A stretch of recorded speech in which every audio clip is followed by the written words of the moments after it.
Ilang bisis ko sinabi sa'yo, bawal ang utang sa riban. Paano kung utangin ko, sunugin yung buko? Alam mo, kakaiba ka rin, no?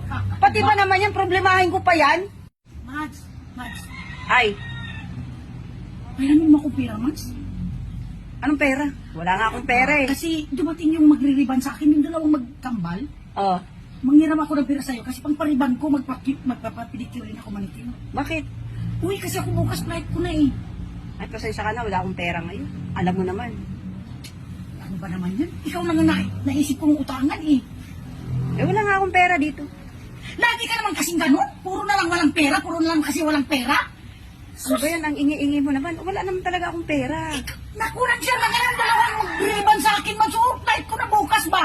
Sa iba ka na lang manghiram. Ay naku, ikaw nga yung utangan ko. Bakit ka pinagbibilan mo sa iba ko? Kayo nga ako mangungutang eh.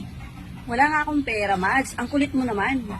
Mads, please lang. Pagdating ko sa Davao, Mads, babayaran naman kita, ipajikas ko sa'yo. Ano ka pa naman? Diskumpiyado ka naman talaga sa akin, no? Para naman, akala mo naman wala akong pera.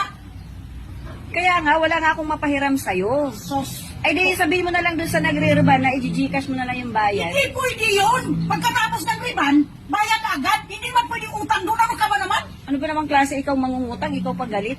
Natural. Kasi nga, kaya nga ako nakiusap sa'yo kasi